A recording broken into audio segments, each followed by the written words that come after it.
Hello YouTube, it's Oliver for the first time, and today I'm bringing you my video on the best VIP missions for solo players. Now, by solo I mean that you either have or don't want to play with your friends, and you also want to be in a solo or invite only session. So these are the VIP missions that I tend to do when I'm in that situation, which is most of the time, surprisingly. Now, just a little disclaimer here. This is my first attempt of a recorded video, or I've actually recorded multiple bits and edited it, put it all together, that thing. So, yeah, I'm sorry about the quality. I did try my best. It took me a long time to figure out. So, yeah, another thing as well is that I know the frames per second on the clips aren't very good.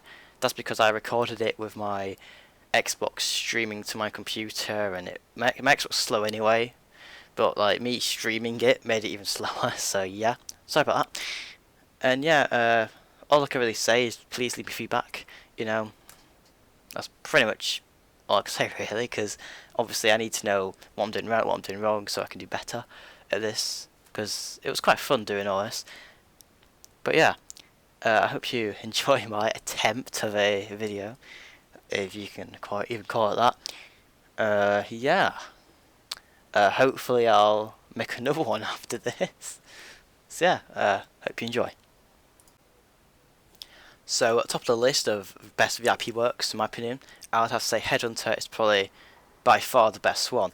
And that is because of the simple fact that if you're in the right vehicle and the right mindset, it will take you 2 to 3 minutes to complete, and from completion you will earn 20,000 to 22,000 GTA, well, dollars. Now, to do it in that speed and that time, I would personally recommend that you do it in either a laser or a hydrojet.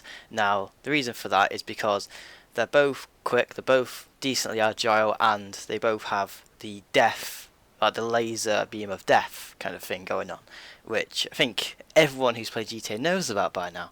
But if you don't have them, you can. Helicopters are also a good option as well. Most people use buzzards because you can spawn them with the CEO ability, as well as them being agile and having lock-ons.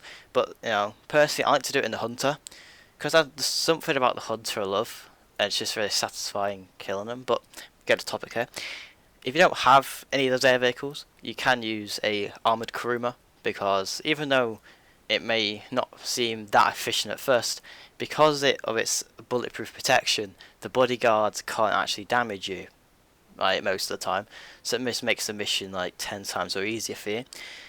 But you can also use the new pay-to-win vehicles like the Deluxe and the Presser Mark II if that's your cup of tea. Now, little, I guess, award. The only thing with Headhunter is that if you by any chance crash your vehicle or end up dying, the bodyguards do have aimbot, and if they see you, you're pretty much dead because they'll just headshot you like anything. So that's something to look out for. But yeah, overall, Headhunter is a really good overall money making method, which I use with every single money method I do. So the next VIP mission I'm going to be talking about is Sighteer. Now, Sighteer is another really simple mission where there's pretty much 3 packages on the map that you have to go around and collect. Now, before you find the location of each package, there's a little hacking mini game, which at first might be a bit challenging, but after you get the gist of what you have to do and like the timings, it's quite easy. Like you can usually do them within like 5 to 10 seconds once you get good at them. So this mission, I don't do this very much because it is a lot of work, I'll be honest, and I'm not the best person to put in a lot of effort in. Now, this mission is for the best of low levels. Now, if you don't have many vehicles, you don't have many like things, like if you're just a VIP or just a CEO, then this is a very good mission for you because you pretty much need a car and that's it to do, and like your phone, which you have for free anyway. Now, the packages, like where they are on the map, is kind of a hit or miss. Sometimes you'll do the mission and all of the packages will be in a nice row in the city, you know, and you just go one to the other, and it will take you under 5 minutes. While in other situations, you'll get a package spawn all the way at the top of the map near Mount Chiliad, then you'll get one at the bottom of the map near the docks, then you might get one, let's say, at top of the map near Palito Bay, right? what my point is that the packages are completely random where they are, so it's based on luck if your mission's going to take 5 minutes or 15, you know. So yeah, do what you will. Now, the mission pays around 20k, most of the VIP missions do, so it's a decent one. Now, for vehicle wise, pretty much the rule of this is faster the better, you know. Whatever vehicle can cover the most terrain in the shortest time is going to be best for this. So obviously, flying vehicles are probably best for this, but make sure they're easy to land flying vehicles. So I probably recommend either the Hydra, because it's got the VTOL capabilities, so it can just land like wherever, or I tend to use a helicopter like Buzzard, Hunter, Cooler, whatever I feel like using really. Or if you don't have any of them, you can just use a fast bike or a fast car, but obviously you have to stick to the roads then, and you'll be a bit slower. But with an air vehicle, you can kind of just like aim in that direction and just fly it. So the next VIP mission is Hostile Takeover. Now this mission involves you going to a location that's displayed on the map. You have to go kill a few people, pick up a package, and deliver it to a drop-off while having a 4-star wanted level. Now, this mission is another favourite of money grinders, and it pays around 15 grand, not 15,000 to about 16,000. So it's not as much as like the others, but you can do it quite quickly. Now, if you do it in an air vehicle like a Hydra or some sort of helicopter, you can definitely do it dead quick. But the downside with that is that, especially with where I was, or where I am in the clip, because I went to the airport and you have to go inside the hangar, so be careful not to crash. That's my point. That's like the main thing really. So I did it in a Kuruma in the clip just to make sure I didn't crash, because I thought that'd be quite bad for the video if I did end up crashing. Now, when you actually start the mission, you have, I think it's 4 possible locations you can actually start the mission from, or like for the mission to be at. Now, I recommend doing it always at Los Santos International Airport, because it's just got a massive runway, so you can either snipe the guys or you can just go in there, kill them all. It's just easier most of the time. But I believe the cannibal camp is also a good location to start it, because that's also a very open area as well. It's pretty much wherever you can put down a air vehicle easily, that's a good location to start it. So I recommend Los Santos International Airport most of the time. I think most people do it from there. But yeah, I don't really do this mission too much because there's better missions available pretty much. So yeah, that is Hostile Takeover. So the next mission I'm going to be covering is the Boxville VIP mission. Now this mission, in my opinion, is the second best VIP mission available. Now, the first one obviously being Headhunter. This mission involves you defending an armoured Boxville, or a not so armoured Boxville, for 10 minutes, right? And this mission is really self-explanatory. You defend the Boxville, you get 30k. Now, there's actually a few little, I guess, tricks you can do with this mission. First one is abusing the enemy's AI. Now, all you have to do, if you want to AFK the mission, you can go up to the Boxville, get inside it so it starts the mission, just exit the Boxville, get back into whatever vehicle you were on, and then just drive or fly far away. And if you look at the map, you'll realise that the enemies just kind of sit there doing nothing. They'll sit in the Boxville, but they won't attack it and they won't attack you. That's because the AI is programmed to attack you. So if you're not near the Boxville, they don't know where you are, so they'll just sit there waiting for you. So you can just do that, and you can AFK the mission, and you won't get kicked while doing this mission either. So you can just sit on your phone stalking people on social media or whatever you do in your spare time. Or you can actually defend the Boxville. It's quite fun defending it as well, especially if like a group of friends and someone's in the turret, because with the buzzards chasing you and all, it can get kind of hectic, and it's not that bad of a VIP mission, to be honest. Or what I do most of the time, especially me and my friends, or when we used to play together, is we would start the mission, then just go mess around, like doing something else inside the map. Like in the clip, I'm just messing around doing my own thing, but I'm earning money as I do it, so it's a nice little money earner fee. Now, if you are to go into a public session, or you think someone's going to try and blow you up, probably the best place you can take the Boxville is underground.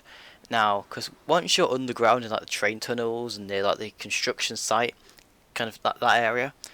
Once you're under there, the AI for the enemies won't know how to get to you, so they'll just sit on the surface, not knowing where you are. And along with this, any hostile players, they won't be able to stray through with a jet. They probably won't even attempt to come into you, because once they realise you're underground, it's 10 times harder for them. Because the thing with the Boxer, it's not very armoured, and it takes only a few explosives in the mission and it's dead. So a jet's strafe run on the Boxville would just end the mission instantly. So for the next VIP mission, we're going to be talking about Ploughed. Now Ploughed is a mission where you get the Panther Wedge, which is a really cool vehicle, by the way. Probably one of my favourite vehicles out of all the special vehicles in the game. But you go to 3 locations with the Panther Wedge, and in each location you have to destroy 3 crates by ramming the front of the Panther Wedge into those crates. Now this mission will earn you 20 to 25,000 GTA dollars, so it's not a bad of a mission, and the mission could either take you really long or really short. It's kind of the same as the Sighteer. It's a hit or miss if your locations are spread out or they're quite near each other. Now the Panther Wedge is really armoured. Like, it'll survive a few jet strafe runs, kind of armoured. So you can do this in a public session, and 9 times out of 10 you won't get killed. Or the not Boxville, silly me. Or the Panther Wedge. Well, you might die a few times, but the Panther Wedge will be just fine. Now, one thing about this mission that makes it particularly easy is that the AIs have really bad aim. And as you can see through the clip, I'm pretty much just not even shooting them, I'm just driving in, and they're all shooting at me, and they all miss. Yet there's like a massive window which they can shoot me in, but they miss, so I'm not moaning though, because it makes the mission easier.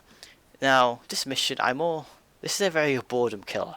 Like, if I'm on GTA 5, and I'm really bored, I don't know what to do, maybe, I don't know, maybe I have 10 minutes to kill or something, you never know what it is, and I'm like, oh, I could do Ploughed, and it gives you something to do for like, what, like 15 minutes, not 15 minutes, 8 to 12 minutes, something like that. Depends really on where your locations are.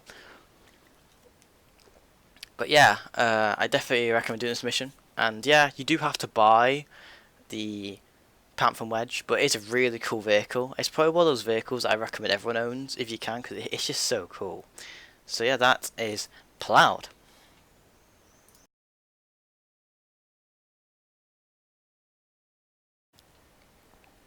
Now for the next VIP mission, I'm going to be talking about Velocity. Now Velocity is a mission which includes the Rocket Voltic, and it takes around, I'd say, it's around a 11-minute mission. You know, that's including the time for you to get there and do the mission.